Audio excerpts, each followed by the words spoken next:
Death's Door is an action-adventure game developed by Acid Nerve and published by Devolver Digital. It was released on Microsoft Windows, Xbox One, and Xbox Series X on July 20th, 2021, and for the Nintendo Switch, PS4, and PS5 on November 23rd, 2021. For this review, I'll be looking at the Nintendo Switch version.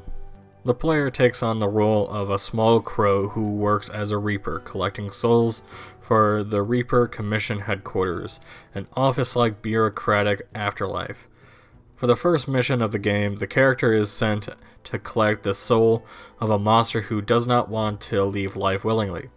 After defeating it, a large old crow intervenes and steals the soul before telling him of a potential conspiracy regarding the disappearance of other crows. The old crow explains that the player must make their way through 3 dungeons in order to collect 3 giant souls needed to open Death's Door. Starting with the positives, I really like the aesthetic, the gothic nature, its colorful, vibrant areas in the game, and overall this is a really good looking game to look at. While the story in Death's Door might be a little simple, I mean, you're just a little crow who goes around collecting souls, and the crow himself doesn't really talk, he's just doing orders and doesn't really have anything going for him.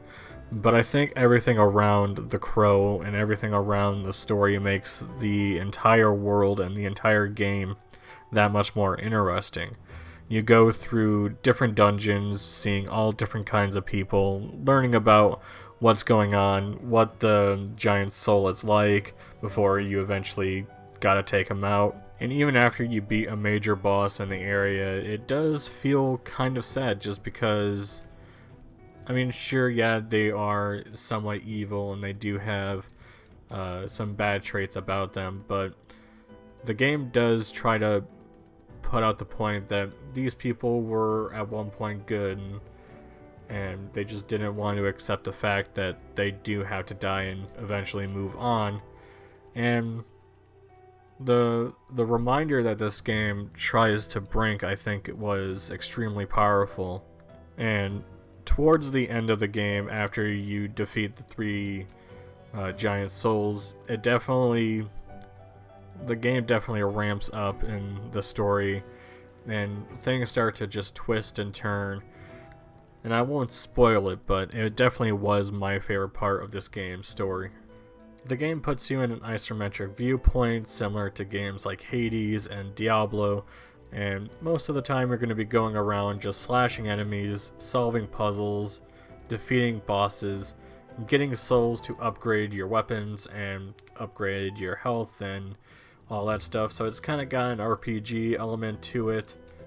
You're able to dodge, and I highly recommend that you get good at dodging in this game because sometimes this game can kick your ass. Now, it's not like a Dark Souls game where if you die, you lose all of your souls.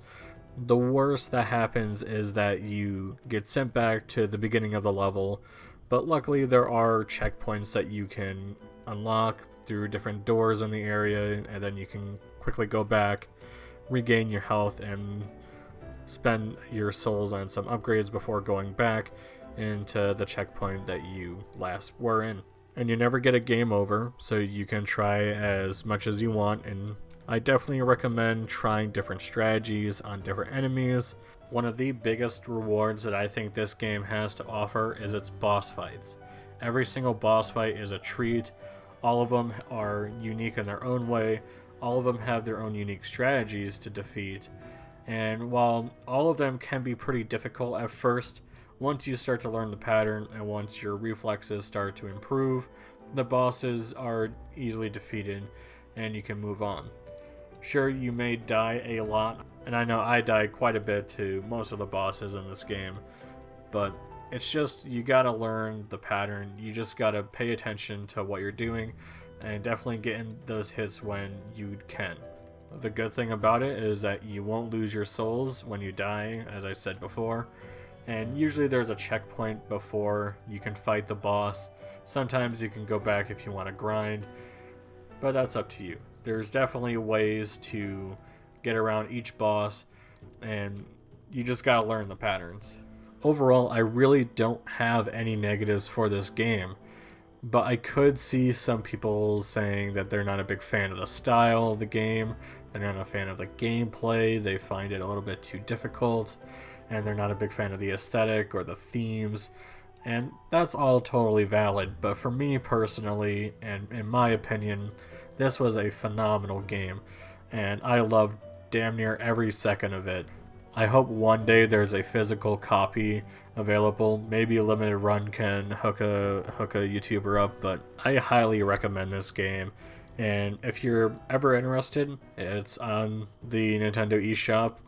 It's on the Xbox One. It's on the Xbox Series, PS4, PS5. It's on Steam, and it was pretty cheap. I got it for $20 on the eShop, and it was definitely worth it. And if you do give it a shot, let me know down below on what you think.